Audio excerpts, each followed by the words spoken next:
비행기 시절 이전에는 배가 댕기던 시대에 어느 고학생이 열심히 공부를 해서 하늘의 별 따기만큼이나 어려운 미국 유학길에 허락을 받았습니다.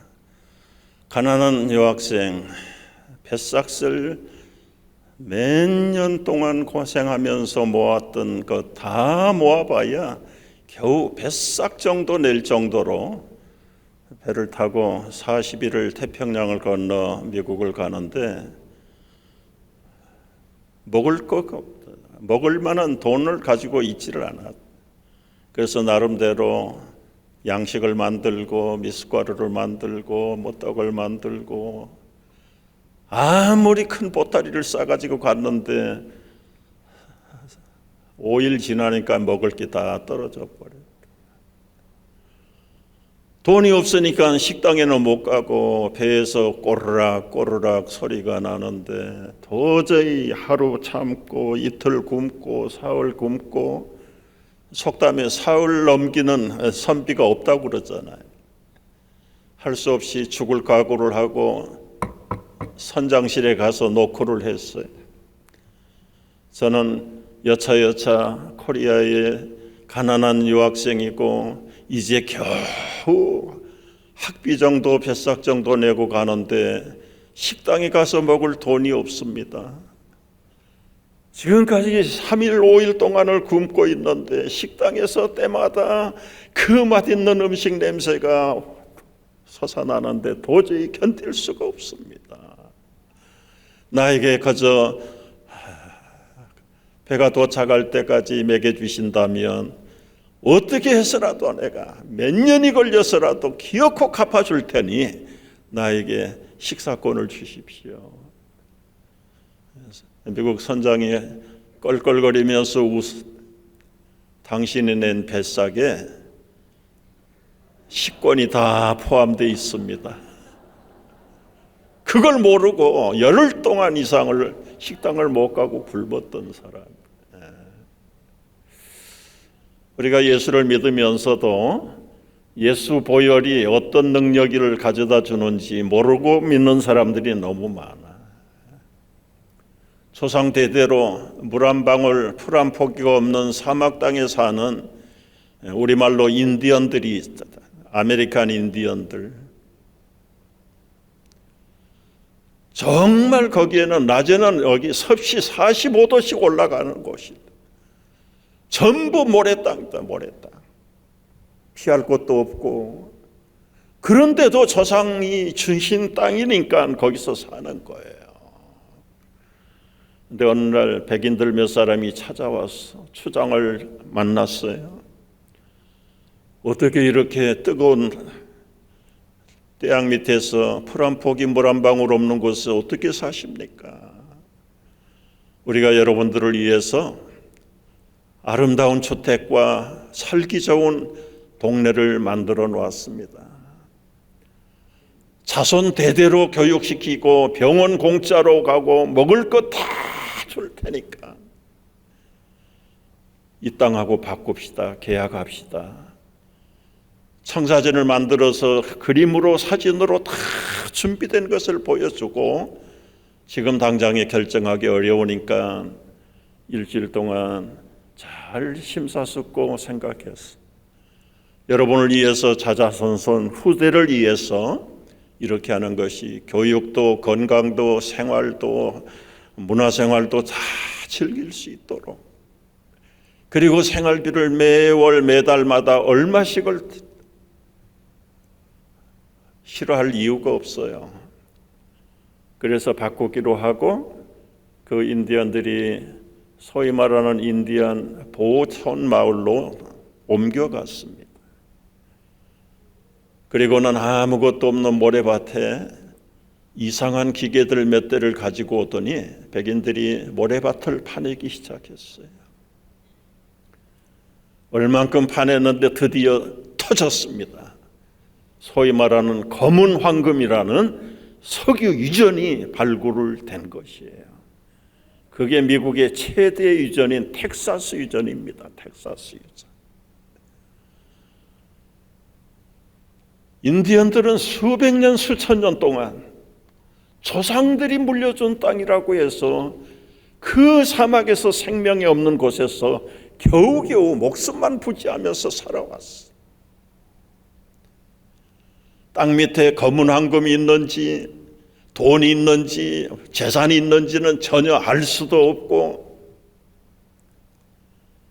여러분, 우리가 예수를 믿으면서 그냥 예수님 예배하고 찬양할 때는 살아계시고 전능하시고 능력이 충만하실 것 같고 불가능을 가능케 해줄 것 같은데 돌아서면 아무것도 없고 냉랭하고 내가 지금 종교의 아편에 취하고 있는 게 아닌가.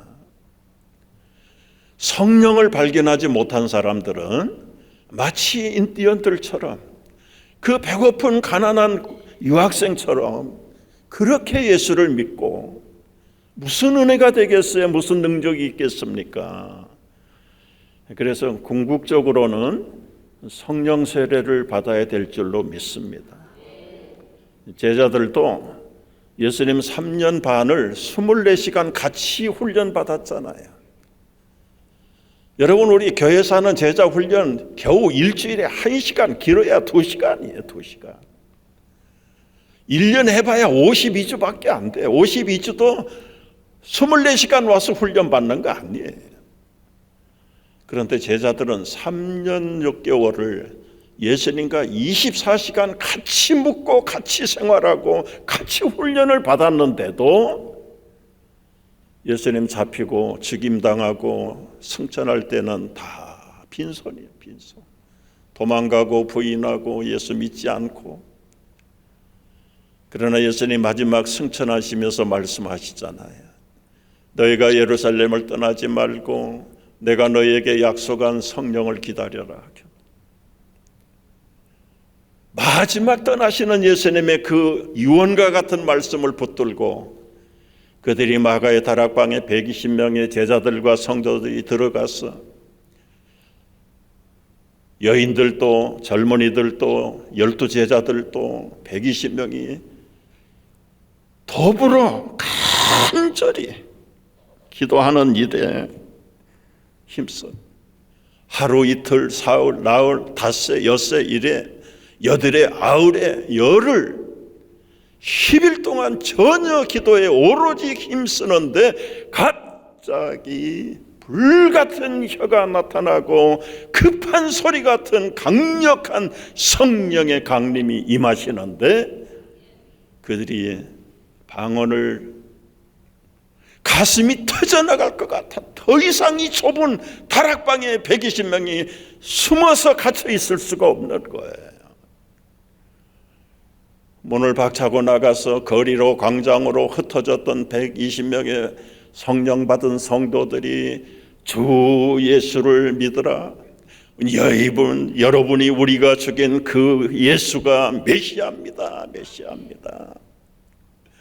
그 말 한마디를 듣고 하루에 3,000명, 4,000명이 회개하고 베드로에게 나와서 세례를 받고 모든 집집마다 거리마다 사람들이 흩어져서 예수 그리스도를 믿으라고.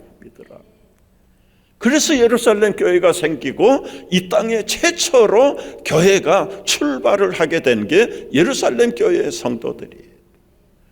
그 성도들이 흩어져서 나가야 되는데 안 나가니까 헤롯이 핍박을 해가지고 이 지역으로 저 시골로 저 마을로 이 나라 저 나라로 나간 것이 안디옥 교회 성도들이 모여가지고 거기서도 바울과 바나바를 선교사로 파송을 하기 시작을 하고 세계 선교가 시작이 되었던 것입니다. 여러분, 우리가 성령의 충만함을 무엇으로 표시할 수 있을까? 이 성령을 어떻게 받을 수 있는가? 오늘 사실은 그 말씀을 1시간 하려고 하는데 결론은 그거예요. 사도행전에 보면은 부르짖을 때 간절히 기도할 때 성령이 임할 줄로 믿습니다. 그리고 나사렛 예수의 이름을 선포할 때 성령의 역사가 일어날 줄로 믿습니다. 우리 신학교에 공부하는데 한 친구가 수원에서 왔어요. 나이가 많은 사람이고 그분의 전력이 깡패야, 깡패. 신학생들이 처음으로 이제 1학년 때 모였으니까 자기들 과거 간증들을 하는데 나는 깡패였습니다. 몸통을 보여주는데 앞뒤로 칼 자국이 빼곡빼곡해요. 칼싸움의 명수야. 그런데 그 외아들을 가진 어머니가 흰돌산 기도원의 원장인데 아들은 그렇게 칼제비야, 칼제비. 그런데 어머니의 기도가 하나님께 상달되고 어떤 계기로 하여튼 그 아들이 신학교에 들어온 거예요. 여름방학이 됐습니다. 어머니가 운영하는 흰돌산 기도원에 들어가서 어머니는 외출하고 자기가 원장실에 있는데 그 당시는 요즘도 마찬가지. 기도원에는 정신 나간 사람, 귀신 들린 사람, 온전하지 못한 사람들이 많이 고침을 받으려고 오는데 거기도 그런 사람들이 모여요. 그런데 한 젊은이가 낫을 들고 원장실을 나와, 원장 나와, 죽여버릴 거야. 근데 어머니는 외출하고 이제 신학교 초년생 전도사가 거기 앉아 있는데 과거에 칼제비의 명순 때도 귀신 들린 사람 앞에 부들부들 떨. 점점 다가오는데 어쩔 수가 없는 거예요. 그런데 머릿속에 뭐라고? 나사렛 예수의 이름으로 불러라. 이판저판이다. 나사렛 예수의 이름으로 귀신아 나가라. 그 팔팔하던 귀신 들린 젊은이가 낫을 탁 떨어뜨리니 팍 거꾸러지고는 거품을 내고는 이 박영길 신학생 전도사도 기절을 해버린 거죠. 자기도 놀래가지고 기절을 해버려. 나사렛 예수의 이름에 권세가 있는 줄 믿으시기 바랍니다. 사도행전에 보면 순종하라, 순종하는 자들이 성령을 선물로 받으리라. 여러분 기도하다가 기도 안 할 때라도 두 마음이 왔다 갔다 할 때 양심이 나에게 이것을 하는 것을 기뻐하시는 양심의 소리를 순종하면 성령이 임할 줄로 믿습니다. 궁극적으로 전도할 때에 성령이 그 사람을 뒤집어 놓는 겁니다. 귀신의 권세를 물리치는 성령이신데 그런데 우리 속에 성령이 있는지 없는지 자신이 없으니까 전도를 못해요. 여러분 죽어가는 사람이 있으면 불구덩이를 향해서 엉금엉금 기어가는 돌도 안 된 어린아이가 하루를 향해서 기어가는데 그냥 놔둘 엄마가 어디 있겠습니까? 손이 모자라면 갈고리를 찍어서라도 끌어내야 될 거 아니에요. 근데 우리가 성령으로 전도할 때 오늘 그래서 아무것도 모르던 우리 실버 나이 드신 우리 어른이 성령 받고 선교사가 돼서 교회를 17개를 개척한 이야기를 좀 해보려고 그러는 거예요. 그래서 여러분 우리가 오늘 말씀에 실버 선교하고 삽시다. 실버 선교하고 우리가 읽은 말씀 다시 한번 보겠어요. 71편 시편 71편 다 같이 하나님이여 내가 늙어 백발 내 삶의 후반전이 될 때에도 나를 버리지 마시며 내가 주의 일을 후대에 전하고 주의 능력을 장래 모든 사람에게 전하기까지 나를 버리지 마소서. 여러분 아침에 솟는 태양도 찬란하지만은 얼마나 밝아요. 그러나 저녁에 지는 석양이 더 아름다운 노을을 천하를 물들입니다. 우리 인생도 아침에 해가 뜨고 한낮이 있는가 하면 가을과 같은 중년 노년 시대가 있고 해가 지는 마지막 시대가 있어. 인생에 네 계절이 있습니다. 네 계절. 봄, 여름, 가을, 겨울. 지금 여러분은 어느 계절에 와 있는지요? 어린아이들이 봄에 해당되겠죠. 젊은이, 청년, 장년들이 여름에 해당되겠고 중년 이하의 노년 시대가 있고 가을이 있고 겨울이 있습니다. 참 인생이 어떻게 보면 짧고 어떻게 보면 무진장 길고 긴 게 인생인데, 우리가 나이가 들어갔어요. 나이가 많아졌는데, 물론 젊은이들도 여기 있어요. 2016년도에 유엔 본부에서 나이 제한들을 다시 정의를 내렸는데요. 여러분, 65세까지는 청소년이죠, 청소년. 노인이라는 말은 80이 지나야 99세까지 노인이고, 그 다음에는 장수노인, 100세 장수노인. 그래서 여러분들에게 오늘 이 성에 오신 여러분들에게 아주 귀중한 보너스를 선물로 드리고 싶은데, 여러분의 나이를 제가 젊게 만들어 드리고 싶어요. 자, 지금 여러분의 나이에다가 0.7을 곱하십시오. 만약에 60세라면 0.7을 곱하면 6, 7이 42, 42세입니다. 42세. 몇 년이 젊어졌어요? 80이라고 해봐야 7, 8이 56, 56세밖에 안 됐어. 이게 과거의 인생들에게 비해서 신체적인 컨디션이나 기능이나 정신이나 정서나 모든 삶의 사고력이 과거의 80세가 지금 50세하고 맞먹는다 이거예요. 그러니까 여러분, 8학년 학생들은 지금 중년도 안 됐어. 중년도 안 됐어. 그냥 늙은 채 하지 마세요. 앞으로 살아갈 날이 창창합니다. 창창해요. 성경에 나타나는 우리 선배들 몇 년을 살다 갔는지 보세요. 아브람 몇 세? 이삭은 180세, 야곱은 147세, 요셉은 110세, 여호수아는 110세, 모세는 120세, 120세. 여러분, 한 가지 공통점이 있어요. 100세 이상을 살았던 우리 믿음의 선배들은요, 한 가지 공통점이 뭐냐면 은퇴가 없어. 은퇴가. 죽을 때까지 충성하다가, 모세는 기력도 세하지 않고 눈도 흐리지 않았는데 하나님이 데려가신 거예요. 근데 오늘날은 은퇴라는 게 있어요. 은퇴.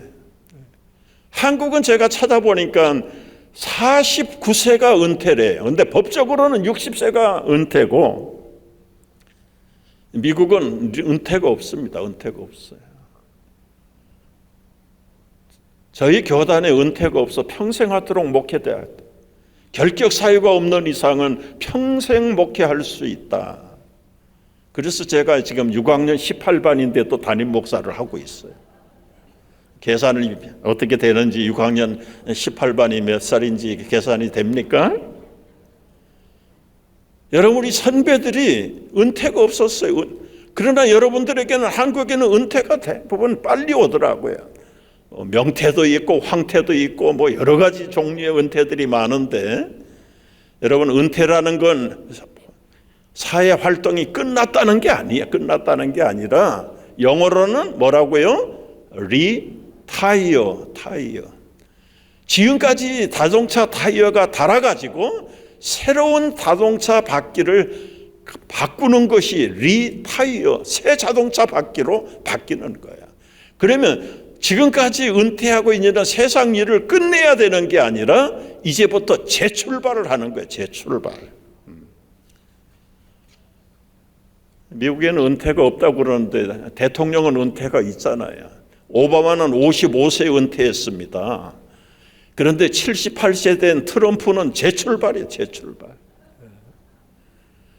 여러분, 55세 은퇴한 오바마 지금 소문이 스캔들 소문밖에 안 돼.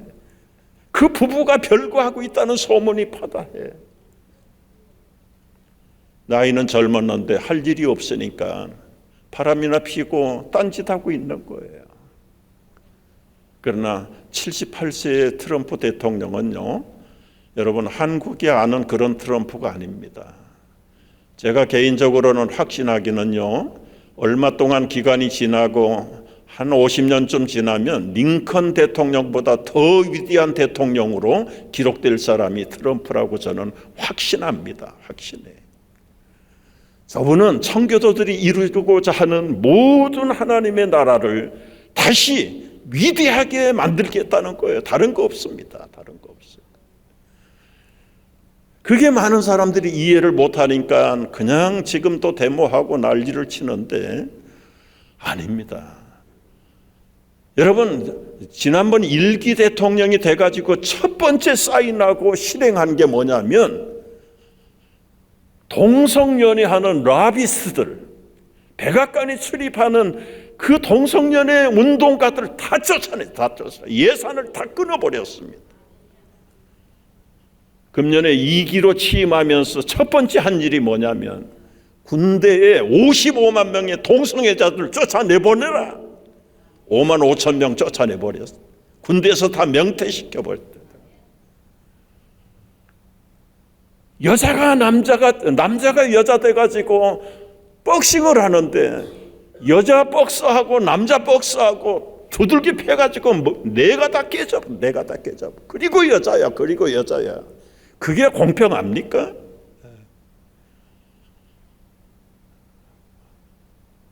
완전히 거꾸로 뒤집어지는 세상을 제대로 회복시키는 역사가 일어나요. 제가 트럼프 얘기만 나오면 열불이 나는데 한국이 트럼프를 몰라요. 알고도 너무 좌파들이 너무 거짓으로 미국도 좌파들이 그렇게 만들어 놨어요. 그러나 여러분 절대로요. 지금까지 평생을 78년 살면서 술 한 번 담배 한 번 피워본 사람이 아닙니다. 저 사람은. 철저한 보수주의자고 기독교 회복운동을 하려고 하는 사람이. 하여튼 제 갈 길을 잊어버렸네. 내가 트럼프한테 취해가지고. 여러분 어쨌거나 현대는 이제는 장수시대가 되어 왔어요. 이 숫자가 무엇인지 아십니까? 20, 30, 20, 70. 지금까지 정전에 얼마 전까지만 해도 우리 한국인들 70년 20년 준비하고 초등학교부터 대학까지 20년 준비하고 군대 갔다 오고 그리고 취직하고 30년 직장에서 사업하다가 50세가 되면 정년퇴직을 했어요. 우리 한국이 얼마 전까지만도 55세 다 퇴직했어요. 그리고 나머지 20년 노후 생활하다가 70세가 되면 죽었어요. 그런데 이제 보세요. 지금은 이게 좀 잘못됐네. 지금은 20년 준비해가지고 안 돼. 대학원까지 유학까지 해서 30년을 준비해야 뭐 직장에 들어가고 좋은 회사에 들어가고 사업하고 그리고는 30년 일하다가 40년 일하다가 그래서 70대면 은퇴해요. 은퇴하는데 앞으로 50년을 더 살아요. 50년을 더 살아요. 참 이 장수 시대가 열려왔습니다. 그래서 우리 나이 드신 어르신들 하는 구호가 있어요. 큰 소리를 한번 외쳐보실래요? 9988231 무슨 뜻인지 아세요? 99세까지 팔팔하게 살다가 2, 3일 앓다가 죽자. 2, 3, 4 죽자. 그런데 요즘은 9988231 99세까지 팔팔하게 살다가 2, 3일 앓다가 일어나자.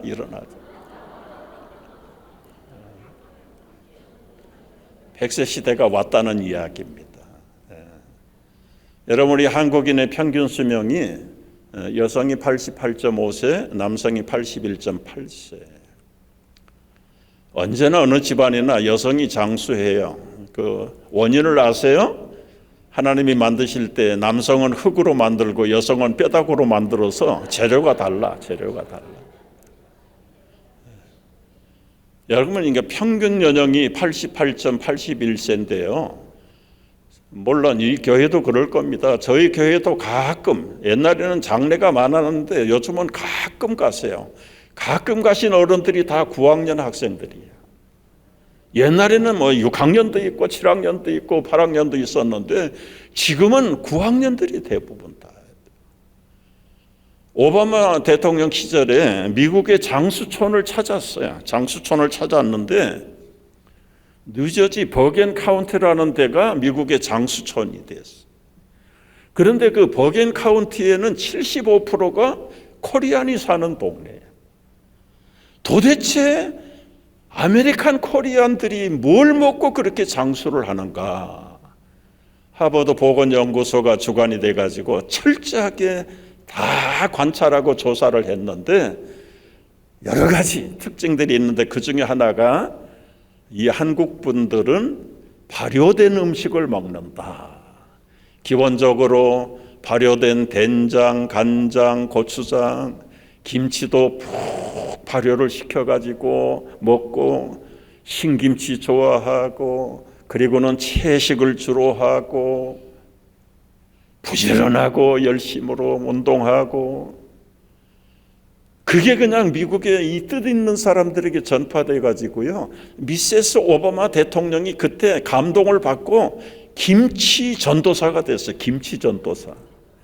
미국 고관 부인들 불러다가 김치 담그는 걸 배워주고 가르치고 지금 K푸드가 세계적으로 뜨고 있습니다. 뜨고 있어요. 우리 한국 분들이 장수하는 사람들이에요. 여러분이 20년에 남은 타임지에서요. 20년에 태어난 아이는 앞으로 몇 살까지 산다? 142살까지 살아. 이제 앞으로 재수 없으면 여러분 150까지 살 거예요.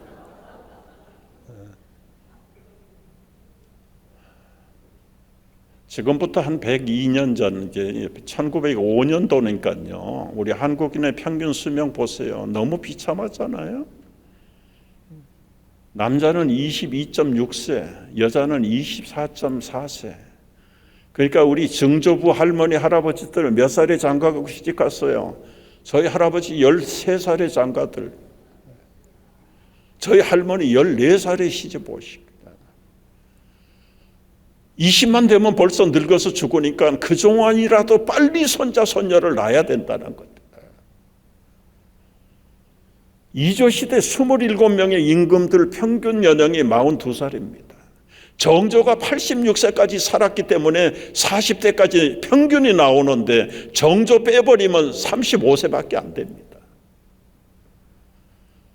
임금도 35세 살다가 못 살았는데요. 지금 시대가 얼마나 큰 시대예요. 장수시대였다. 장수시대. 여러분 지금 70, 80에 은퇴를 해도 앞으로 20년, 30년 뭐라고 살 겁니까? 뭐라고 살 거예요? 청춘은 짧고 노후는 길고 준비 안 된 노후는 외롭고 쓸쓸한데 이제라도 비전을 붓고 달려가야 되지 않겠습니까? 나이 든 것도 참 억울하고 분한데 여기서 저기서 붙여주지 않아서 노인들이 찬밥 신세가 되고 외톨이가 될 수밖에 없는 시대적인 형편이 다가왔어요. 그러나 여러분 존경받는 노후 어떻게 살아야 될까? 세븐업을 잘하면 돼요. 세븐업. 첫째는 클린업을 잘해야 돼. 꼭 하루 이틀에 샤워를 한 번씩 하고 할아버지 냄새 싫어 그 소리 안 나오도록 몸을 좀 깨끗하게 닦아야 돼. 그 다음에 여러분 드레스업을 잘 하셔야 돼. 집에 있는 것 중에 가장 좋은 것, 고상한 것 골라서 입으세요. 맨날 컴컴하고 킹티 묶고 그냥 잠바떼기나 걸치고 댕기면 사람들이 의복이 날개라는데 아저씨, 아줌마 그렇게 불러요. 그러나 최고로 잘 입고 댕기면 아이고 사모님 오셨습니까? 사장님 오셨습니까? 드레스업을 잘 하시기 바랍니다. 뭐 유감 있어요? 드레스업 잘 하시기 바랍니다. 그 다음에 세 번째는 셋업을 잘해. 입에다가 자꾸를 채우라는 거예요. 가는 데마다 내 때는 말하지 말고 잘 들어줘야 돼. 아, 정말 잘했군요. 나 같으면 그랬을 겁니다. 맞장구 쳐주고 듣는데 빨라야지.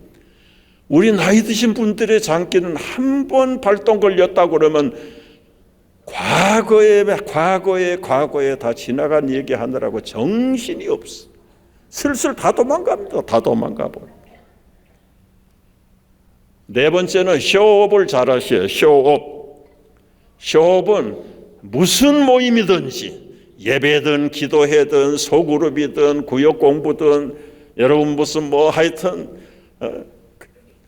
세미나를 하든 동네에 무슨 모임을 하든 그 모임 빠지지 말고 가서 빠지지 말고 그냥 가면 안 돼. 잠바 걸치고 가지 말고 드레스업을 하고 샤워하고 깨끗하게 해서 갔어요. 깨끗하게.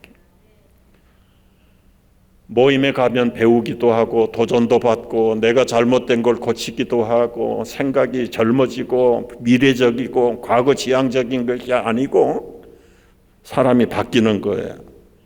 그 다음에 여섯 번째는 페이업을 잘해야 돼. 페이업. 쉐랍은 이제 입을 잘 다물어야 되고 쇼업을 잘해야 돼.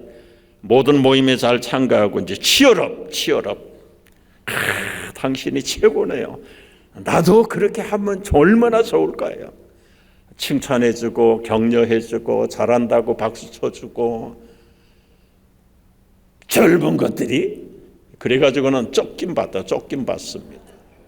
치열업을 잘하시고 그 다음에는 페이업을 잘해야 돼. 페이업. 모처럼 우리 젊은이들이 선배라고 초청을 했어요. 초청해봐야 회식 자리 있죠. 회식 자리. 그러면 그저 다 대접받고 맨 마지막에 어떤 사람들은 화장실 가서 안 나오는 사람도 있고 왜요? 자기가 돈 내기 싫으니까. 그런데 이 페이업은 지갑을 먼저 나이 드신 선배가 오셔가지고 탁 먼저 가서 탁 페이해버려요. 두 번만 페이업을 잘하면 그 모임의 이사장 돼요. 이사장. 젊은이들이 우리 어른 선배들을 왜 오라고 그러겠어요?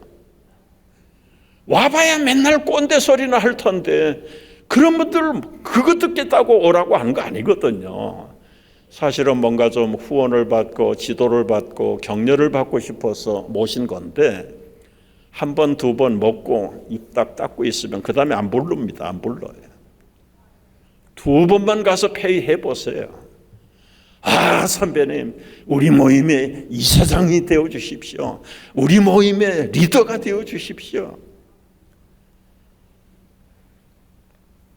페이업 잘하시기 바랍니다. 그 다음에 기부업. 자꾸 주셔야 돼요.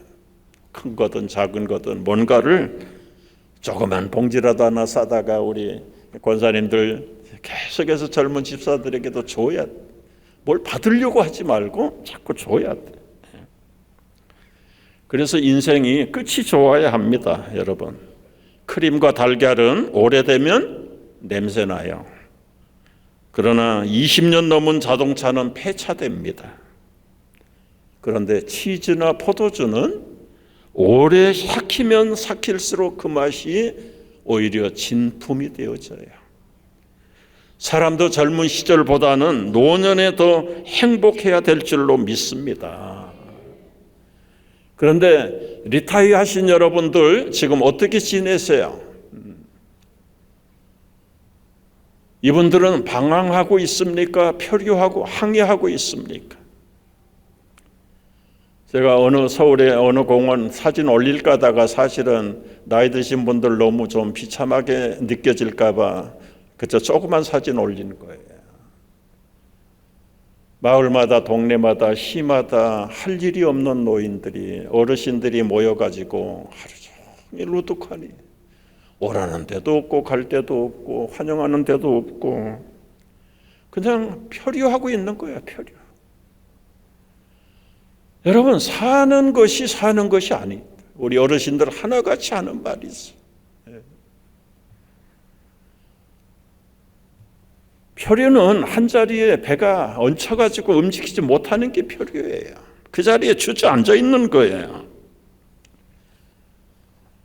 장애가 있고 나이가 많아도 이 어른들은 지금 가서 커피숍에 가서 이거 표류하고 있는 것입니까? 항해하고 있는 것입니까? 항해하고 있는 거예요. 항해는 목적지를 향해서 나아가는 거예요. 관광지면 관광지, 여행지면 여행지, 자기 목표 시점을 향해서 끝없이 프로펠러가 돌면서 전진하고 있는 게 항해예요. 우리 뉴욕에도 한인들 어르신들이요, 맥도날드에 와가지고 1불도 안 돼, 60센트짜리 커피 한 잔 받아가지고 하루 종일,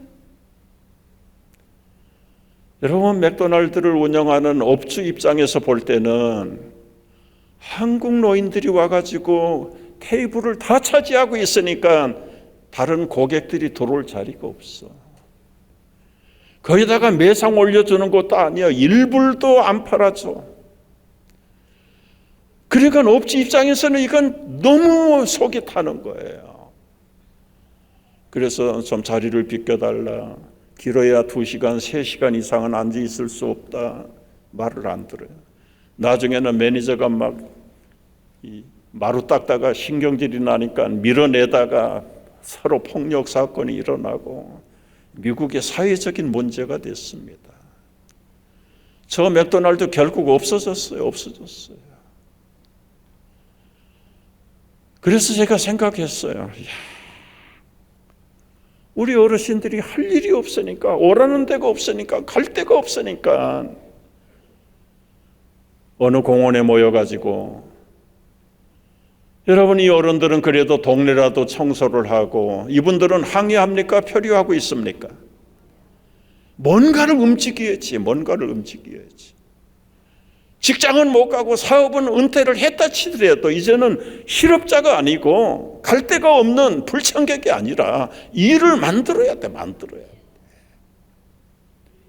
이분들은 항의합니까? 표류하고 있습니까? 하루의 시간도 왜 그렇게 긴지. 여러분 89세까지 현역 배우로 뛰고 있는 김용혁 권사님, 제가 이번 인터넷에서 조사해 보니까요, 지금 60년 이상 처음으로는 기독교 방송 성우로 입체 공채로 들어와서 TV 탤런트가 되고 영화 배우가 되기까지 서울 모교회 권사님으로 열심히 평생을 믿음으로 사시는데 얼마나 쾌활합니까? 때로는 욕쟁이 할머니로 나와서 좀 그 신앙하고는 맞지는 않지만 배역이 그런 걸 어쩔 수가 없고, 근데 이분은 이분대로 사회를 공헌하는데 이분의 주특기는 뭐냐? 자기가 가진 게 여성들이 너무 우울하다. 여성들의 우울증을 어떻게 하면 해방시킬 것인가? 그래서 롯데백화점하고 기아대책본부가 프로그램을 하는데 세바시라는 그 훈련에도 자주 나와서 여성의 우울증 그리고 여성들의 자존감을 회복시키는 일에 대해서 우리는 기쁘게 즐겁게 명령하게 살아야 된다. 그리고 아동들과 노인들을 위해서 소문 없이 이름 없이 많이 봉사하는 것을 봤어요. 여러분 얼굴이 참 젊어 보이잖아요. 근데 90세가 내일 모레잖아요. 내년이 90세잖아요. 90세. 보람 있게 할 일을 하고 누군가에게 좋은 바람을 일으키는 일들은 늙을 겨를이 없습니다. 마음이 늙지 않는데 문제는 얼굴 모습이 문제가 아니고 육체의 컨디션이 문제가 아니라 우리의 성도들은 믿음이 바로 서면 영원히 청춘의 독수리처럼 날개짓을 할 줄로 믿습니다. 어떤 분들은 믿음이 있노라 하면서도 방황하고 있어요. 참 하루가 왜 그렇게 긴지, 내 인생이 언제 어디에서 어떻게 끝날는지 알지 못하는 불안, 참 얼마나 현실이 참 암담합니까? 우리는 이렇게 하나님이 지으신 것은 아닌데 젊어서 아무리 출세하고 유명한들 무슨 의미가 되겠어요? 백수시대가 됐는데 백수가 축복인가 저주인가? 어떤 분에게는 저주 같은 삶을 살 수도 있고요, 백세도 모자란 사람도 있을 거예요. 그래서 오늘 이 문제를 우리가 어떻게 마지막 후반전의 승리를 해야 할 것인가? 우리 105세를 살고 계시는 우리 믿음의 선배 어르신 김형석 교수님이시죠. 조상 대대로 일찍이 선교사들에게 복음을 받아서 북한에서 평양에서부터 조상 대대로 믿음으로 살고 이분도 역시 믿음으로 살아. 현역 교수 때보다 더 바쁘답니다. 더 바빠. 매일 정한 진대로 강의하고 산책하고 수영하시고 기도생활 하시면서 묵상하고, 젊어서는 우리 목사님들을 많이 가르쳤어요. 저도 종로상가 Y 해관에서 주일날 오후 3시에 이분이 성경 강의를 하시는데요, 수백 명이 모여서 성경을 배웠어요. 주님을 사랑하고 말씀을 사랑하고 젊은이들과 사회를 위해서 뭔가 최선을 다하니까 죽을 시간이 없는 거예요. 죽을 시간이 없어요. 여러분, 이거 이제 통계인데 지금 제일 세계에서 오래 사는 사람이 모로코 사람들이고 일본이고 그 다음에 대한민국입니다. 이제 100세 시대 길어진 노년기를 우리가 어떻게 살아갈 것인가. 그래서 저희가 22년 전에 실버 미션이라는 것을 시작을 했어요. 실버 미션이란 무엇인가, 다 같이 은퇴 후에 남은 삶을 선교의 일꾼으로 바치려는 그리스도인들의 사역이다. 제가 50대 때 케냐 선교지 단기 선교를 갔다 왔는데요, 갔다 오면서 곰곰이 생각을 했어요. 그때는 뭐 장수다 백세다 그런 얘기가 없을 때입니다. 그냥 60이면 보통 은퇴할 때인데, 미국은 은퇴가 없지만은 우리 한국인들은 60세 기준으로 은퇴를 많이 해요. 그러면 이제 교회는, 인생은 점점 길어지고 젊은이는 없어지고, 교회도 지금 마찬가지잖아요. 여기는 그래도 젊은이가 상당히 많은 교회예요. 제가 볼 때는 교회들마다 어른들은 많아지는데 젊은이는 줄어들고, 그렇다고 교회가 노인들에 대해서 어떤 목회 프로그램이 활발하냐 하면 활발한 거다.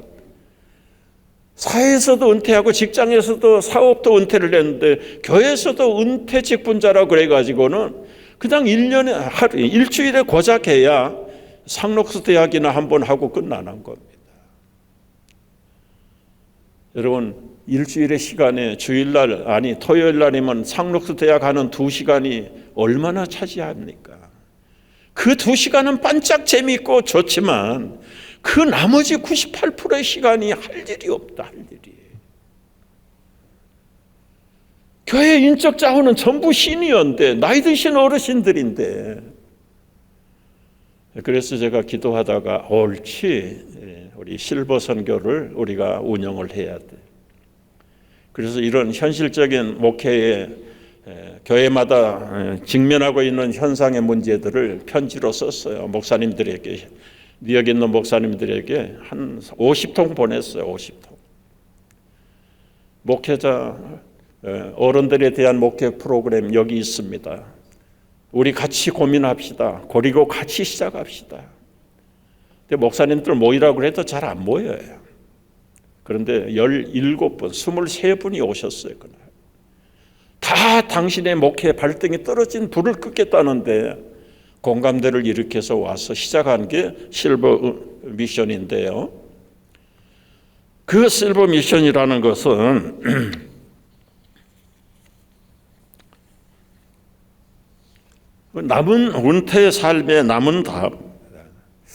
근데 우리 한국 성도들, 특별히 한국 분들은 일반적으로 신자든 불신자든 간에 기초적으로 우리 조상 때부터 연단되고 훈련되고 많은 시련과 생사고락을 수없이 넘나드는 민족들 중에 한 사람입니다. 우리 한국 분들이. 그래서 이 기본적으로 정서적으로 체질적으로 습관적으로 전통적으로 문화적으로 사상적으로 체질화가 된 사람들이 아주 한국인들이 강인한 사람들. 그래서 이제 커리큘럼을 만들어서 훈련을 하는데요. 오늘 잠깐 여러분에게 소개를 하려고 그래요.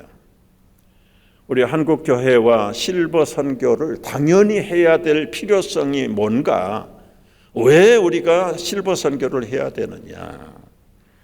코리안이 누군가를 알면, 여러분 코리안들이 누굽니까? 산전수전을 겪었던 사람들이, 정통 역사가의 이야기는 아닌데 우리가 흔히 듣고 배운 것이 반만년 우리 조상의 역사들 속에 왜군들이 침략을 한 게 9,000번이라다. 9,000번. 5만 년 곱하기 9,000을 하니까 5년에 한 번씩 난리 전쟁을 겪은 민족이 우리 조상들이에요. 심할 때는 다 맥혀가지고 우리 한국의 여인들 30만 50만 명이 끌려서 중국으로 끌려가. 남자들은 떼죽음을 당하고. 그게 예를 들어서 5년 10년에 한 번씩 그런 난리 전쟁들이 일어난다 그러면 어떻게 해서라도 살아남아야 되잖아. 살아남아야 돼. 별수를 다 하고 어떤 방법을 써서라도 죽지 않고 생존해야 되니까 잠시도 깨어 있을 수가 없어. 계속해서 머릿속에서 마음속에서 어떻게 해서 죽지 않고 살아 있어야 될 것인가. 배고프지요, 가난하지요, 헐벗지요, 국력은 아주 바닥에 떨어져 있죠. 아무라도 쳐들어오면 주인 당하지요. 그런 위기 상황 속에서 살아남아야 되니까 눈치로 부지런함도 근면함도 할 수 있는 걸 최대한으로 하는데, 그런 좋은 유전인자가 DNA가 후손들에게 물려 내려가지고 민족 전체가 아주 살아남는 거기에 최고의 센서들이 된다. 거기다가 여러분 6.25 전쟁 이후에 우리 대한민국 남자는 3년씩 국가 논산대학에 보내가지고 세뇌교육을 다 시켜버리는 겁니다. 안 되면 대기하라, 무에서 유를 개발하라. 한국 남자들의 사고를 불가능해서 가능으로 다 바꿔버립니다. 남의 걸 훔쳐오든 뺏어오든 강도짓을 하든 모자라면 갖다가 채워놔야 돼. 부정적으로 볼 때는 참 좋은 사회 현상이 아닌데, 이제 이런 것들이 이제 조금 이따가 들어보세요. 우리 민족의 기질들이 있어요. 배고픈 것은 참는데 배 아픈 것은 못 참아. 어떻게 해서라도 하여튼 배 아픈 것은 못 참아요. 근데 이것이 비생산적으로 볼 때는 참 좋지 않는 생활 습관들인데, 나중에 보면 이게 다 장점으로 바뀌는 거예요. 미국에는 그냥 이 줄을 서는데 그저 서가지고 책을 보거나 묵묵하게 아무도. 그런데 줄에서 고개가 쫙 비뚤어지는 사람은 한국 사람. 얼마나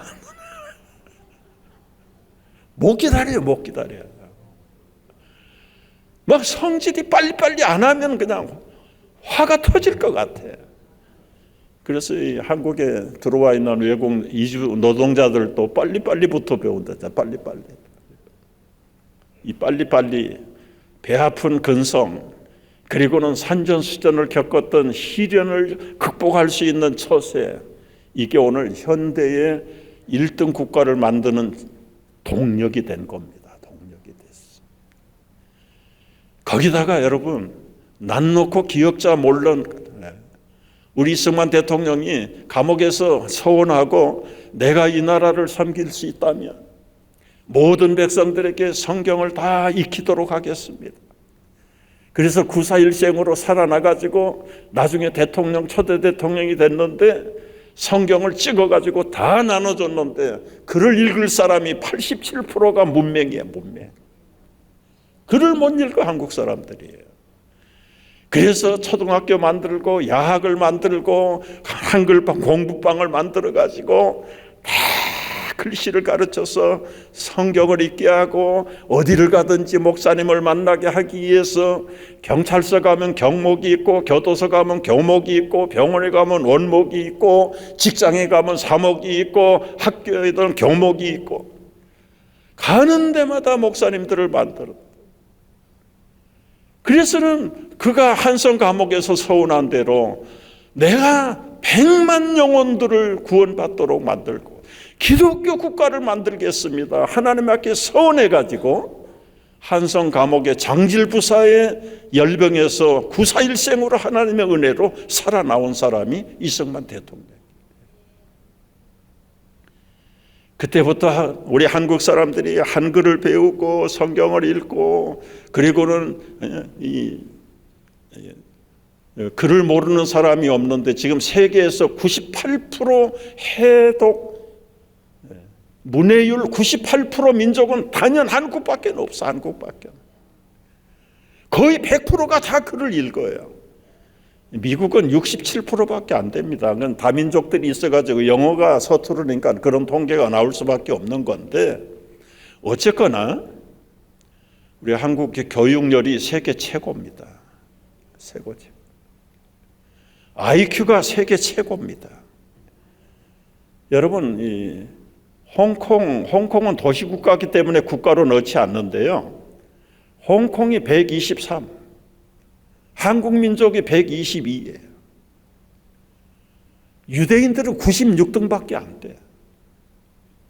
한국 사람들의 머리가 얼마나 깨어나는 거예요. 교육 좋지요. 다 책 읽을 수 있지요. 머리 좋지요. 부지런하지요. 근면하지요. 얼마나 부지런합니까?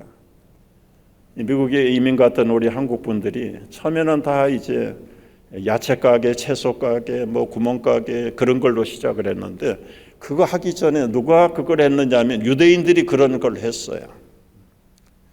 유대인들이 채소 가게 하고 뭐 세탁소 하고 아주 노동으로 일하는 일들을 많이 했는데, 한국 분들이 돈도 없고 소자본 가지고 이제 할 수 있는 걸 찾아보니까 뭐 야채 가게, 구멍 가게 그런 거 할 수밖에. 그래서 유대인들 가게에 조금 권리금 주고 들어가서 그 가게를 인계받아 가지고 일을 하는데, 그냥 24/7 유대인들은 딱 아침 되면은 저녁 되면 문 닫아버리고, 5시만 되면 문 닫아버리고, 아침에 9시 되면 문 열고 하는데, 한국 분들은 24시간 7days 열어놓는 거예요. 그러니까 동네에 있던 유대인 가게들이, 손님들이 다 그쪽으로 몰렸다. 그래서 결국은 다 내버리고는 코리안들에게 다 줘버리고는 뉴욕에 LA에 전부 다 그냥 코리안들이 다 구멍가게 차지해요. 피식가게, 생선가게 유대인들이 했어요. 유대인들이 했는데 한국 분들이 한두 분들이 시작하면서 이제 우리말로는 수산 도매시장에 새벽 4시에 가야 되잖아요. 4시에 가야 되는데 한국 사람은 새벽 3시에 가는 거예요. 3시에 가가지고 싸고 좋은 거 다 걷어가. 유대인들이 4시에 와보니까 다 코리안들이 가져가 버리고 없어. 그래서 다음날 유대인들도 새벽 3시에 왔더니 새벽 2시에 와서 코리안들이 가져가 버리는 거예요. 그 다음날 유대인들 2시에 왔더니 또 없어요. 그 다음날 새벽 1시에 가다 1시에. 그러다가 유대인들이 손 다 들고, 아이고 너희들 코리안들이 다 생선가게 맡아라. 그 한국인들 근면에는 따라갈 사람이 없습니다. 따라갈 사람이 없어. 돈이 된다 그러면 잠을 자지 않고라도요, 얼마든지 할 수 있어. 얼마든지. 세탁소도 마찬가지.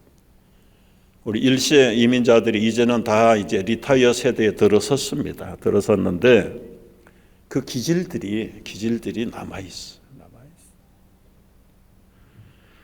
여러분, 우리 한국 뭐 본토에 있는 분들 말할 것도 없잖아요. 말할 것도 없어. 이 서울에 와서 보면은 어슬렁어슬렁 걷는 사람이 거의 없어. 한국은 뭐 강남을 가도 그렇고 영등포를 가도 그렇고 부지런해. 운동하는 사람도 있지만 출퇴근하는 사람도 있고. 우리 목사님 LA 사셔서 알잖아요. 그쪽 사람들은 어슬렁 세오라 내오라 가라. 눈에 초점이 다 풀려가지고 있어. 한국 사람들은 막 눈이 반짝반짝 빛납니다. 빛나요. 뭔가 할 거리가 있을까? 뭔가 좀 생산적인 일을 해볼까? 우리 코리안들이 거기다가 지금 얼마나 K바람이 불어가지고 아프리카를 가도 막 한국말하고 인사하고 막 달려오는 사람들. 얼마나 아름다워요. 엄청난 노하우를 가진 주인공들이 코리안들이에요. 코리안들. 우리 한국 실버들의 현주소, 그들이 누군가 제가 성경적으로 대입을 해봤어요. 아브라함의 결단을 가진 사람들입니다. 여러분, 아브라함은 자기 고향 아비의 친척 본토를 떠난 사람이잖아요. 여러분, 여기에서 제가 물어볼 텐데요, 이 안산에서 태어나서 지금 살고 있는 사람 손 들어보세요. 한 사람도 없을 겁니다. 있으면 손 들어. 한 분 계시네. 한 분 계시. 대단하셔요. 대단하셔요. 거의 95%가 여러분 초등학교, 요즘 우리 젊은이들은요, 초등학교 입학해가지고 그 본교에서 졸업한 사람이 27%밖에 안 돼요. 도시로, 서울로, 직장 따라, 사업 따라 뿔뿔이 흩어져서 초등학교를 몇 번이나 옮겨가는지 몰라요. 뭐 이민자는 말할 것도 없고 뿌리가 뽑혔어요. 고향에서 아예 떠났습니다. 떠났어요. 여기 고향에 한 분밖에 없잖아요. 옛날 같으면 조상대대로 여기서 낳고 여기서 자라야 되잖아요. 시대는 그런 지구촌 시대가 아니지 않습니까? 교회를 왜 자주 떠납니까? 뿌리가 뽑힌 사람들이니까. 마음에 안 들면 이 교회 왔다 저 교회 가고 저 교회 갔다 이 교회 가고. 그러나 거기에다가 향유 옥합을 깨뜨려서 부은 사람들은 밀어내도 못 나갑니다. 밀어내도. 우리 이민교회도 마찬가지고 한국교회도 마찬가지고요. 여러분의 기도의 향유가 없고 믿음의 헌신에 향유를 붓지 않는 곳은 미련이 없는 거예요. 뿌리가 뽑힌 사람들이. 금세 싸가지고라도 안산에서 군산으로 이사 갈 수도 있고 서울로 갈 수도 있고 아무런 미련도 없고, 이것이 하나의 장점이란 말이에요. 장점. 선교를 위해서 여러분, 과거에는 해외여행한 사람이 손을 꼽을 정도였는데 지금 해외여행 안 한 사람이 손을 꼽을 정도로 한국이 지금 그렇게 오픈이 돼 있잖아요. 이거 자체가 기본적으로 이 아브라함의 결단, 나는 이 땅에 마르고 닳도록 뿌리를 내리겠다는 것이 아니라 주님이 부르신다면 어디든지 간다. 어디든지 간다. 주님이 부르시기 전에 달나가 있는 곳에는 한국인들이 간다. 세계 흩어진 민족들이요, 과거에는 유대인들이었습니다. 두 번째 시대에는 중국인들이 흩어진 데가 제일 많았는데요, 지금 세계적으로 제일 많이 흩어진 민족이 코리안입니다. 코리안. 198개국에 가 있습니다. 750만 명이 가 있습니다. 750만 명. 그분들은 물론 이민자로도 가기도 했지만 지대원으로도 가기도 하고, 지금은 우리가 경제가 향상이 되면서 해외여행하면서 안 가고 안 뒤지는 데가 없어. 안 뒤지는 데가 없어. 그런데 중요한 것은 뭡니까? 이태리 사람들이 가는 곳에는 마피아가 따라가고요. 일본 사람이 가는 데는 일본 자동차가 따라가요. 중국 사람이 가는 곳에는 뭐가 따라갈까요? 중국 요리가 따라가요. 한국 사람이 가는 곳에 뭐가 따라갈까요? 교회가 따라가요. 교회가. 제가 어느 해인가 저 캐나다 북쪽에 로키 산맥 밴프라는 데가 있어요. 밴프에서 차로 2시간 올라가면은 제스퍼라는 조그만 산골 마을이 있습니다. 산골 마을. 아주 경치가 뭐 세계 최고죠. 그 조그만 산골 마을, 거기 이제 중심가에 걷는데 가게인데 뭐 영어로 이제 써붙였는데 조그맣게 밑에다가 한글로 할머니 가게. 그게 반가워가지고 들어갔더니 할머니 할아버지가 그 가게를 하고 계세요. 그래서 컵라면 2개 시켜서 아내하고 먹으면서 이런 얘기 저런 얘기. 이거 여기도 한국 분들이 사시네요. 몇 가정이나 사시나요? 그랬더니 한 10서너 가정 사나? 그럼 교회도 있겠네요. 그랬더니 있다뿐입니까? 교회가 3개나 있습니다. 여러분 13서너 가정 사는데 교회가 3개가 있대. 이거 웃어야 합니까? 울어야 합니까? 이게 한국 민족들에게 주신 하나님의 은혜고 축복인 줄로 믿습니다. 그러니까 이제는, 과거에는 여러분 우리가 외국 사람을 잘 만날 기회가 없어가지고 만나면 영어가 안 통하니까 그냥 뻣뻣해가지고 행여나 물어볼까봐 그냥 피해 댕기고 그럴 때가 있었잖아요. 근데 지금은 그렇지 않잖아요. 물론 나이가 연세가 지긋한 분들은 좀 영어가 서툴르긴 하지만은 젊은이들은 이제는 유치원부터 영어 교육을 해가지고 전 벌써 30-40년 지나오다 보니까 이제는 외국인들에 대한 두려움이 없잖아요. 그리고 우리나라에 들어와 있는 해외 이주 노동자들이 몇백만이라고 그러잖아요. 이제 이게 간접으로 우리가 문화훈련을 받고 있는 거거든요. 고향에서 떠났지요. 그리고 주님이 가라고 하신다면 이제는 어디든지 갈 수 있는 기본적인 소양과 여건이 다 준비가 돼 있다. 거기다가 우리 한국인들의 두 번째 근성이 뭐냐면 여호수아 근성이 있어요. 여호수아 근성. 아까 말씀드린 대로 산전수전을 다 겪은 백성들이에요. 너희 발바닥으로 밟는 곳은 내가 너희에게 다 주겠다.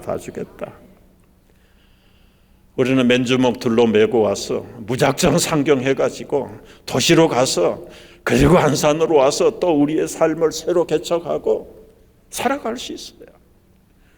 그런 결단과 그런 생활력을 가지고 지구촌 어디를 간들 말이 안 통한다, 문화가 다르다, 인종이 다르다, 하나 염려될 거 없어요. 거기다가 알기 모르게 우리가 갈렙의 근성을 받은 사람들입니다. 아까 말씀드렸는데요, 이 갈렙은 어떤 근성이 있습니까? 여러분 85세인데도 전쟁에 나가겠다는 겁니다. 우리 한국인들은 풋고추를 진 고추장에 찍어 먹어야 직성이 풀리는 민족들이에요. 얼마나 독한지 몰라. 고추장에다가 풋고추 매운 것을 찍어서 먹어도 오늘 밥 먹은 거 잘 먹었다, 그죠? 좋게 얘기하면 강한 민족들이 있고요, 조금 부정적으로 말하면 아주 독하고 독한 민족들입니다. 한 번 하면 한다는 사람들이에요.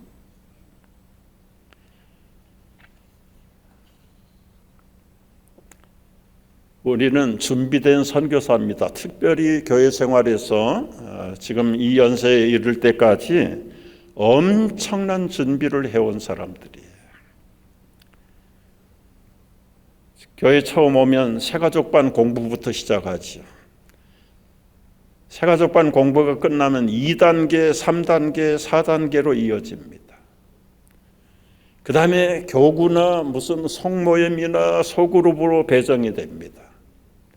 주중에 하는 성경 공부가 얼마나 많습니까?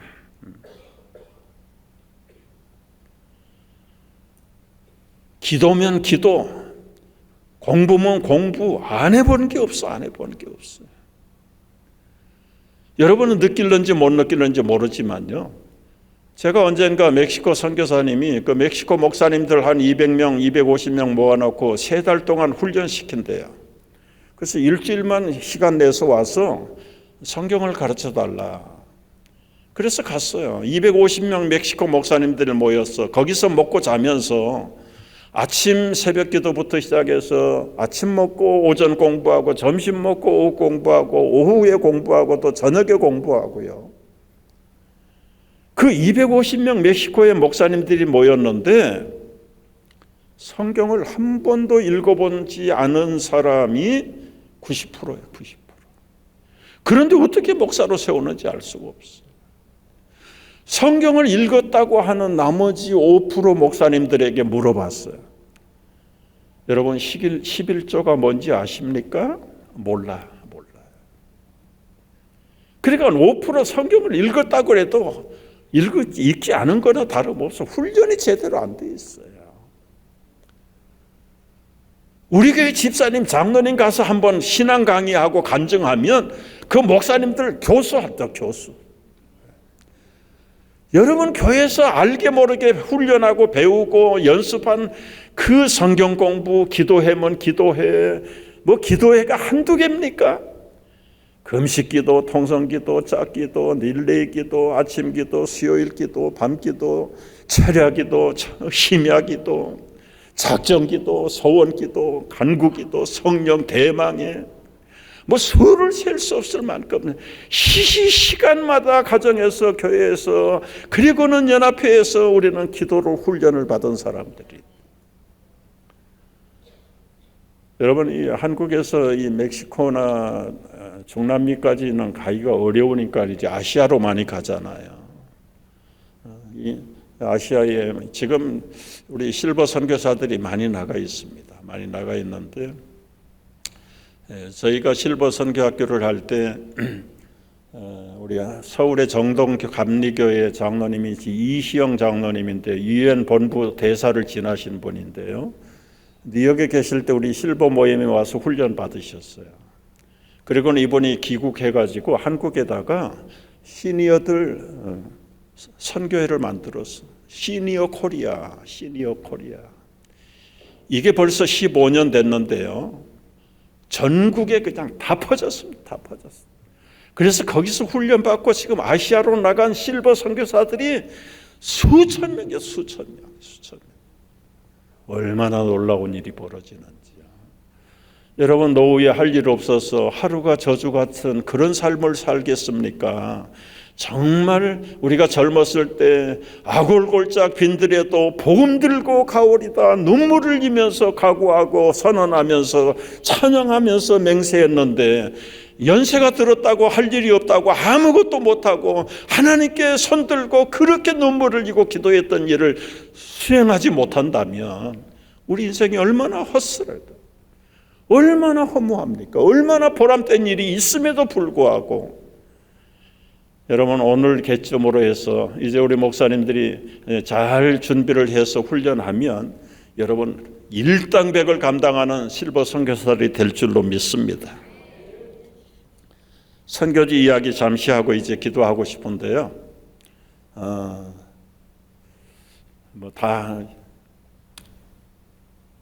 참 낙 없이 소일거리 없어서 사는 것보다 죽는 것이 좋겠다는 생각에 빠져서 살아가는 사람들은 실버 선교에 관심을 가지고 참여하십시오. 참 선교지 가보면요, 비참해요. 그런데 있는 것은 사람들 뿐이에요. 얼마나 사람들이 많은지. 더더구나 그냥 거기는 산하 제한이 없어. 막 주시는 대로 낳는 대로 버글버글해요. 4주만 훈련하면 여러분 도수 안경 교육 받으면 가서 안경 맞춰줄 수 있어요. 우리가 여기서 훈련해가지고 그리고 재료 사가지고 가서 시력 검사해가지고 그분들에게 맞춤 안경을 해주는데요. 얼마나 좋아하는지. 보이지 않던 것들이 확실하게 보이니까 새로운 생명을 얻었다고 막 춤추고 난리가 납니다. 어렵지 않습니다. 어렵지 않아요. 어린이 사역 가는 데마다 걸리는 것이 아이들이 참 가난하죠. 영적으로도 물론 가난하고 경제적으로도 가난하고요. 그리고는 얼굴 생김이 다른 사람들이 오면 호기심이 있어. 제가 6살 초등학교 입학했는데요. 저 전라도 순천이 고향인데 전쟁으로 다 망가진 그 동네, 우리 동네도 막 폭탄을 맞아가지고 웅덩이들이 물이 있고 다 무너진 그런 곳에 어느 날 갑자기 하늘색 랜드로버 집사가 쫙 들어오더니 문이 딱 열리더니 거기 노란 머리 파란 눈의 엄마 아빠가 그냥 올망졸망한 아이들 5명인지 6명인지 데리고 한 차에서 내리는데 제가 처음으로 미국 사람을 본 거야. 그때는 미국 사람이라고 안 그랬고 미국 놈이라고 그랬어. 미국 놈 한 가족을 처음으로 보는데 그 어린 가슴에 야, 그때는 영화도 못 봤지만 지금 말로 하면 영화에 나오는 그림 같은 사람들이 나타난 거예요. 어린 마음에도 그래도 미국은 천국 같은 곳이라는데 잘 산다는데 잘 사는 나라 내버리고 이렇게 전쟁으로 무너지고 망한 나라에 왜 왔을까? 저 사람들이 믿음도 없고 저희 집안에 믿음도 없을 때니까 뭐 저 사람들이 뭐 하는 사람인지 알 수도 없어. 그런데 저들이 사는 미국은 어떻게 생겼을까? 제가 막연하게 미국 사람 한 가족을 보면서 제가 자라면서 언젠가는 기회가 되면 나도 미국을 한번 보면 미국에 대한 동경이 있었어요. 근데 나중에 조금씩 나이가 들어가니까 그분들이 선교사래, 선교사. 선교사? 선교사는 정말 가난한 사람, 영적으로 가난한 사람 도우려고 복음 전하려고 온 사람들 아닌가. 저는 믿음이 고등학교 때부터 들어가기 시작하고 말씀드린 대로 마산 요양소에서 예수님 영접하면서 거듭나면서 그때부터 주님을 위해서 내가 헌신하기로 작정을 했는데 어릴 때에 미국 사람 한 번 본 것이 그게 단기 선교 우리 한국 사람이 가서 한번 예를 들면 버마의 촌마을에 가서 코리안 드림에 코리안들이 왔다. 줄줄줄줄 따라댕겨. 그분 어린들 마음속에 한국 분들은 어떻게 살까? 그런데 거기다가 복음을 전한다. 잘 못 알아들어도 그들이 커가면서 어렸을 때 우리 동네에 왔던 코리안들이 전해준 그 전도지, 그들이 전한 예수가 누굴까? 그 마음속에 벌써 씨를 뿌리는 겁니다. 씨를 뿌리는 것. 말이 제대로 통하지 않는다 치더라도 한국 분들이 왜 우리의 못 사는 이 산골 동네까지 왔을까? 그거 하나만 가지고도 벌써 선교가 시작이 되는 거예요. 그랬는데요. 제가 이제 어쨌거나 하여튼 목사가 돼가지고 뉴욕에서 목회를 하는데 우리 이북에 선교하는 미국 선교사 한 분을 누가 추천해서 주일날 강단에 세웠어요. 근데 이상하게 미국 사람이 왔는데 혼자 왔어. 이 통역관도 없고 저 사람이 한국말을 할 줄 아나, 영어로 하면 통역이 필요한데 그런데 통역관 없이 그냥 올라오는 거예요. 올라와서 간증을 하라고 그랬더니 여러분, 저는 한국 사람입니다. 전라도 순천이 내 고향입니다. 깜짝 놀랐어요. 그리고는 자기 얘기를 하는 거예요. 사대조 할아버지가 전라도 목포에서 유진배를 일하는 사대조 할아버지 우리 후손들입니다. 우리 할아버지, 우리 아버지, 우리들 다 한국에서 태어났습니다. 그리고 한국에서 죽었습니다. 그때 생각이 딱 스쳐 지나가는데 55년 전에 그 파란색 자동차 타고 온 그 가족이구나. 직감적으로 예배가 끝나고 제 방에서 만났어요. 그때 그 랜드로버 타고 온 하늘색 블루칼라 그 가족이 당신 가족이요 그랬더니 말을 못해 놀래가지고 55년 전에 그 어릴 때 이야기를 어떻게 내가 알고 있는가. 내가 그때 봤다. 당신 엄마 아빠 당신들 봤다. 너무 감동을 받아가지고 그 어머니가 은퇴해가지고 노스캐롤라이나 미국 장로교회 은퇴 선교사들 사는 마을에 어머니가 거기 계시는데 거기다 연락을 해서 엄니 우리 고향 목사 만났어요. 그랬더니 그 엄니가 비행기를 타고 뉴욕까지 왔어요. 오메 우리 고향 목사님 만나야 돼. 전라도 사투리 그대로 써. 그 형제가 누구냐면 인요한 가족이에요. 인요한. 여러분, 단기 선교든 실버 선교든 선교지를 가는 것 자체가요, 그거 선교입니다. 선교. 가서 말이 안 통하지라도 저하고 우리 한마디 말 한마디도 안 했잖아요, 어렸을 때. 그런데도 그게 가슴에 벌써 아주 복음의 씨앗이 자랄 수 있는 토양을 만들어주는 거예요. 우리 선교지에 가면 아이들이 얼마나 많은지. 머리 자를 줄 몰라가지고 다 닦고 댕기는 사람들, 길려가지고 댕기는 사람들, 뭐 우리 미용사, 이용사가 아니더라도 가면은 다 머리 헤어 손질해 줄 수 있어요. 우리 한방 사역하는 분들은 한방 사역으로, 의사들은 평생 의사를 만나보지 못한 사람들이에요. 어린이 사역도 합니다. 성경학교도 하고요. 사진 사역, 지금은 뭐 이제 거기도 셀폰들이 많아져 가지고 사진이 조금 시들하긴 했는데 자기 사진을 한 번도 본지 못한 사람들이 태반. 그들에게 이제 액자를 만들어서 거기다가 성경 구절을 그 나라 말로 적어서 탁 안방에 갖다 놓고 매일 아침 사진을 보면서 주 예수를 믿으라, 그리하면 너와 내 집이 구원을 얻으리라. 수고하고 무거운 짐진 자들아 다 내게로 오라, 내가 너희를 쉬게 하리라. 이런 것들이 선교의 도구로 쓰임을 받는 거예요. 우리 실버들이 멕시코에 가서 농장을 만들었습니다. 농장. 건축센터를 만들고요.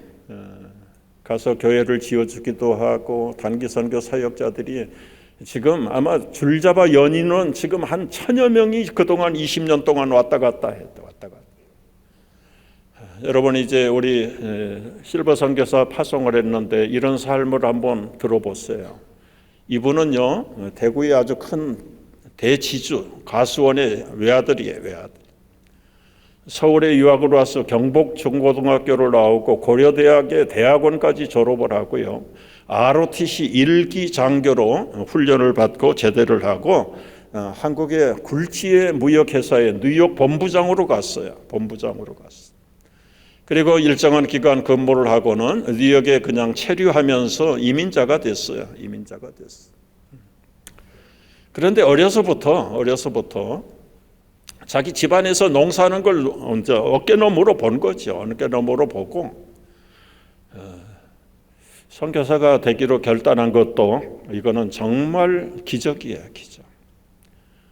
제대를 하고 이제는 그 직장을 그만두고 자기 사업하면서 살아가는데, 그 부인은 이대 대학원 출신이고 고등학교 교사하다가 이민을 가셨는데 아주 인물이 잘났더라고요. 우리 교회 집사로 봉사하고, 이분은 썬데이 크리스찬으로 그냥 부인 따라서 주일날 예배만 나오는, 그렇죠? 썬데이 크리스찬이에요. 썬데이 크리스찬.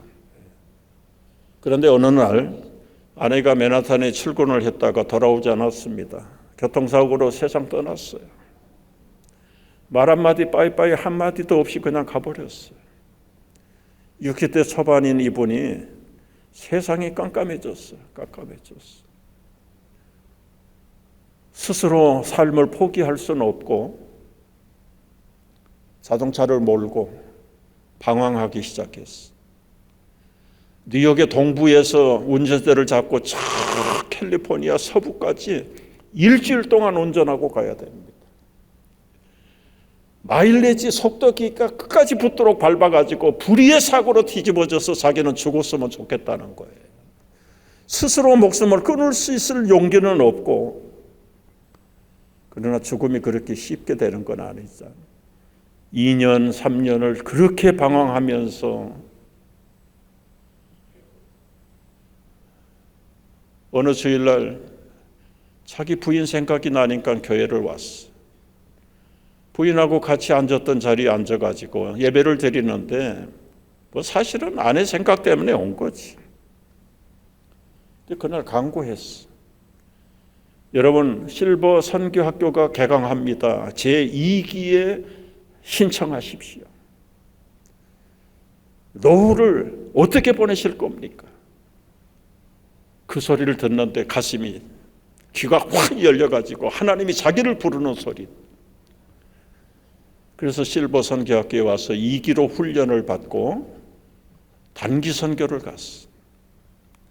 멕시코를 갔는데 아까 그 양철집 같은 집, 그 산동네 가득한데, 하나님, 난 믿음 없지만 저 사람들을 보니까 불쌍해요. 살아서도 저렇게 가난하고 비참하게 살고 죽으면 예수 믿지 않아서 지옥 갈 텐데 어떻게 하면 좋습니까? 하나님, 어떻게 하면 좋습니까? 그런데 갑자기 네가 책임져라. 깜짝 놀라서 눈을 떠보니까 해보다 더 밝은 하나님이 자기를 품고 있는 거예요. 네가 책임져라. 감동을 해가지고 그 옆에 조그만 숲속에 들어가가지고는 무릎을 꿇고 통곡을 하고, 오 주님, 나는 아무 훈련도 자격도 없는데 내가 너와 함께한다. 책임져라, 책임져라. 그래서 그때 결단했죠. 결단하고, 그저 뭐 자녀들, 성장한 자녀들, 남매 있으나 없으나, 아빠 있으나 없으나 마찬가지.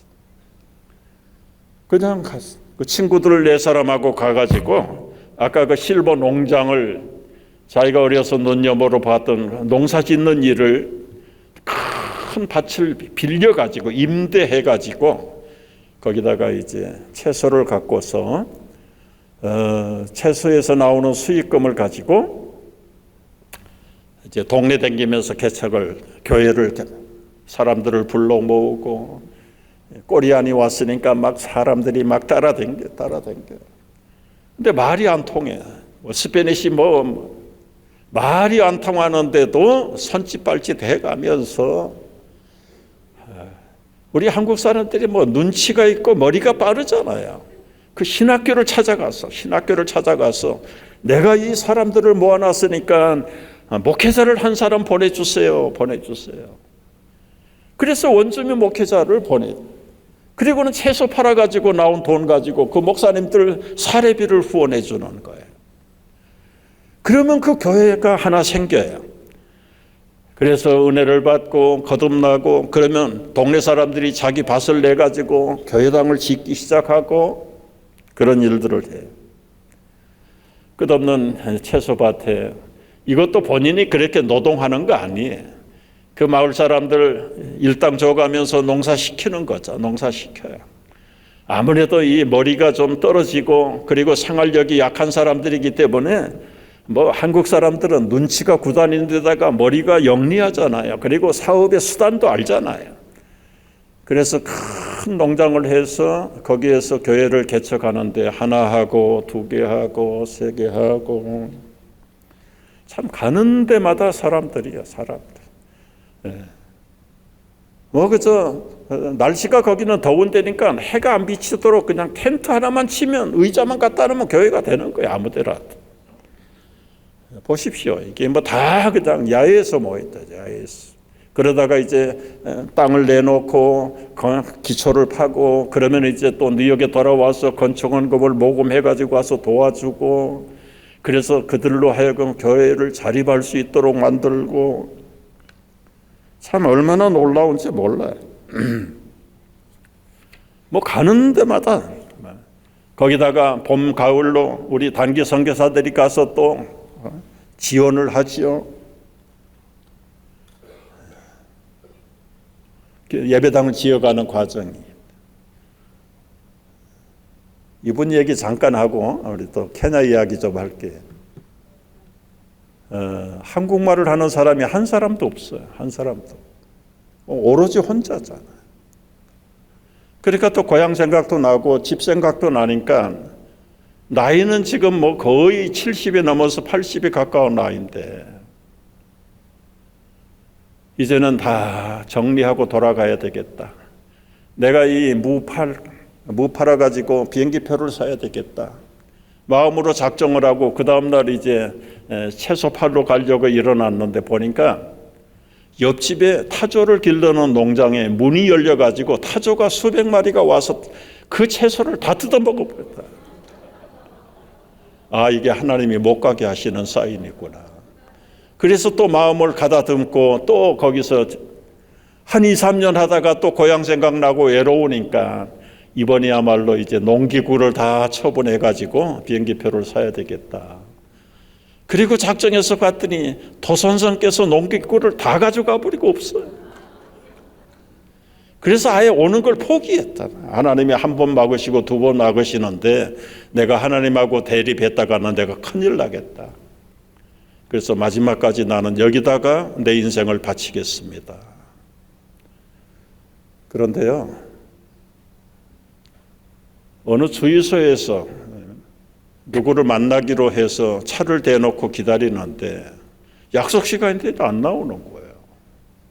전화를 해도 잘 안 받아서 공중전화를 찾아가지고 막 떠나서 들어갔는데 언덕에서 내려오는 시멘트를 가득 실은 트레일러가 브레이크 고장을 일으켜가지고 그 주유소에 있는 차들을 5대를 쳐박고는 인가를 5대를 무너뜨리고 5사람을 즉사해서 만들어 죽어버렸는데 이 선교사 차는 저 골짜기에 휴지 조각 말듯 했다.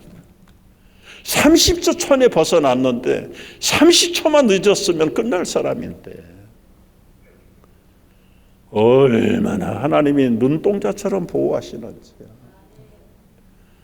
이분이 혼자서 음식을 먹을 시간도 없고 그냥 먹었다가 굶었다가 제 시간에 안 먹고 하니까 위궤양이 걸려가지고 아주 뼈만 남았다. 앙상하게 뼈만 남았는데 개척 예배 드리는데 소나기가 쏟아져가지고 이 텐트 밑으로 피신을 했어요. 그런데 번개가 번쩍 치는데 약한 번개. 옆에 있는 집사님은 쓰러지고 자기에게도 근데 그 번개를 맞는 순간에 위궤양이 나버렸어요. 위궤양이 나.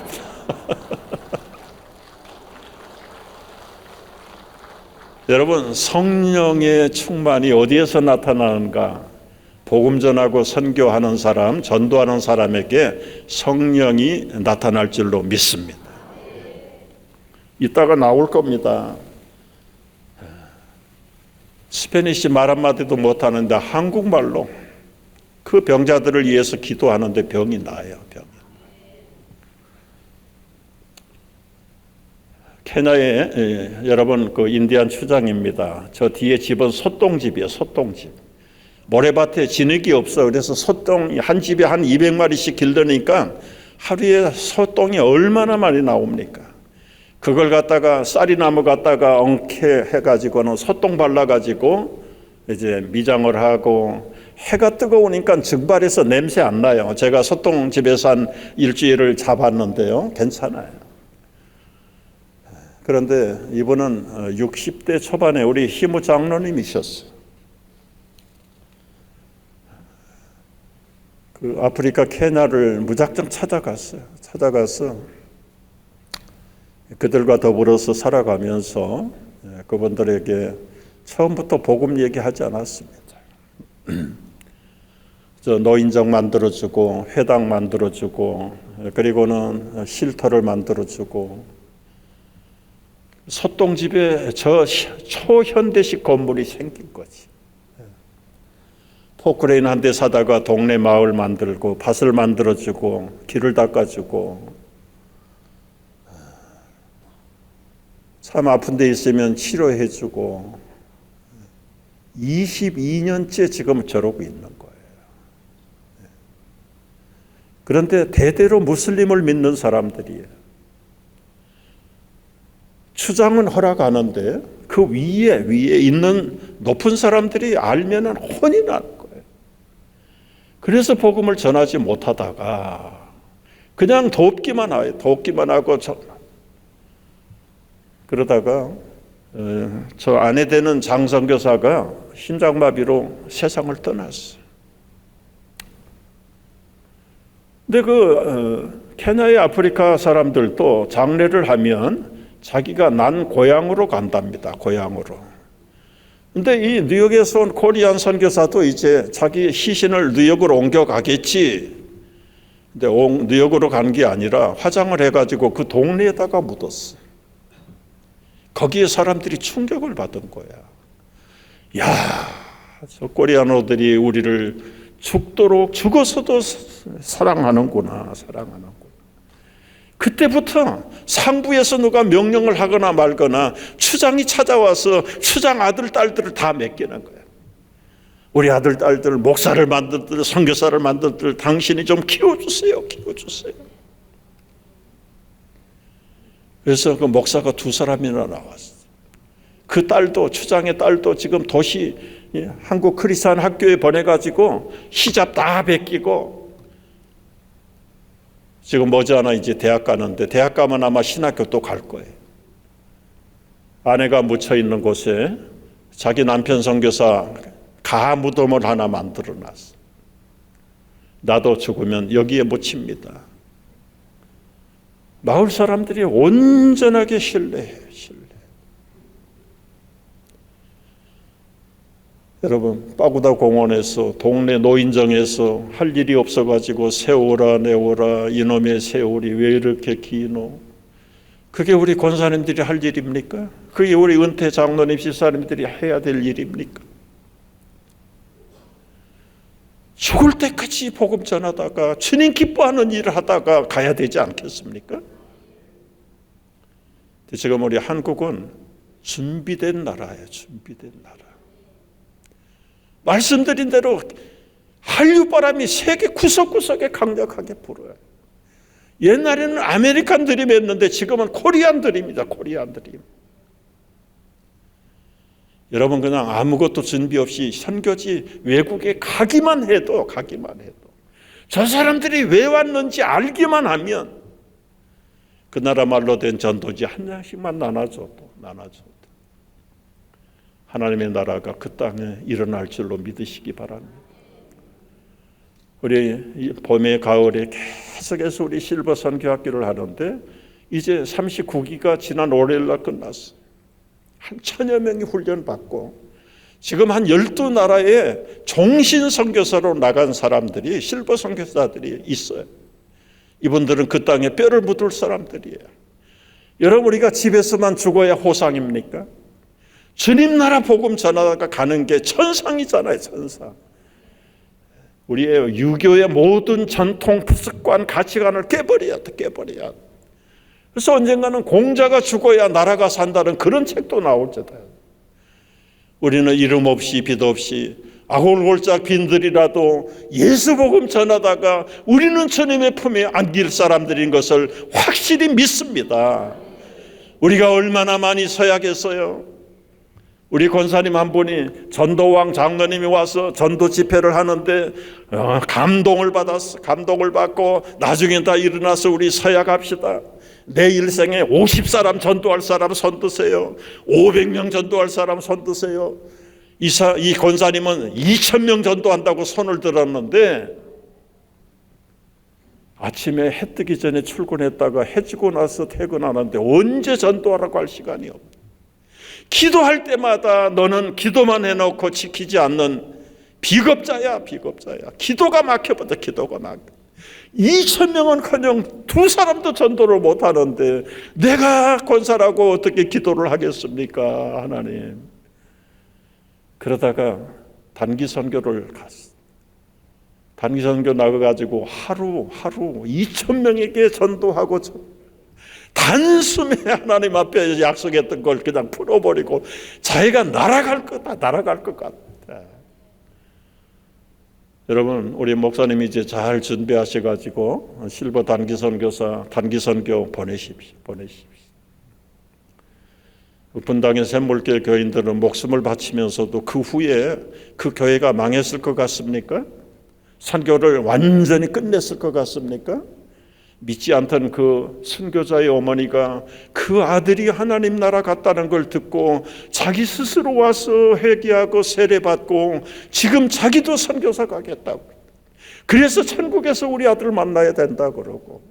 그래서 선교 기념 박물관이 만들어지고 많은 사람들이 감동을 받고 오히려 선교가 과거보다 더 열렬하게 불타오르는 거예요. 여러분, 물이 고이면 썩습니다. 흘러야 물이 살아있습니다. 갈릴리 바다는 위에서 받아서 아래로 쏟아주는데 그 맨 밑에 있는 죽음의 바다 사해는 들어오는데 갈 데가 없어. 거기는 최고의 짠바다, 생명이 존재할 수 없는 죽음의 바다가 되어버려. 여러분, 우리의 믿음이 성령이 활성화되려면 전도하고 선교해야 됩니다. 우리 젊은이들은 젊은이대로, 이 나이 드신 분들은 나이 드신 분대로 이제 남은 생명을 선교지를 위해서 바쳐. 야, 할머니 어디 가셨어? 저 노인정에 갔을 거예요. 거기 가서 뭐 나이롱뽕한데 그런 소리 듣고 일생을 마칠 것입니까? 아니면 우리 할머니요, 선교 갔어요. 얼마나 자손들이 프라우드 하겠어요. 얼마나 사랑스러우겠어요. 돈이요? 걱정하지 마세요. 선교 가면 하나님께서 다 채워주세요. 누구의 손길을 통해서든지 다 채워주세요. 우리가 이번 기회에 성령 충만이라는 것은 나 하나 은혜 받고 나 하나 기뻐가지고 뛰는 게 아니에요. 이거는 이제 우리 인근 각처의 예루살렘과 유다와 사마리아와 땅끝까지 이르러 주의 복음을 나누어 주는 것이 성령 폭발입니다. 여러분, 이 말씀들을 잘 묵상하면서 결단하시고 우리 시간 한번 같이 기도할 터인데 우리가 한번 기도하기를 원해요. 하나님, 우리 이 장면 하나 보십시오. 이 장면 하나 보고 기도할. 일출보다 선셋이 온 세상을 황홀하게 만드는, 여러분의 과거가 어떤 삶을 살았든지 간에 우리 마지막 삶이 온 세상을 황홀하게 비치는 이 선셋의 인생, 아름다운 후반전에 승리하는 천군 천사들의 삶을 우리가 살 수 있어야 될 줄로 믿습니다. 세계는 지금 부르고 있습니다. 우리 선교사들을 부르고 있어요. 젊은 선교사, 나이 많은 선교사 가릴 거 없어요. 우리는 세계가 기다리고 있는 곳을 향해서 이제는 기도만 할 게 아니라 우리의 몸이 나가야 됩니다. 몸이 나가면 거기에 하나님 나라가 우뚝우뚝 설 줄로 믿습니다. 우리 한번 기도하겠습니다.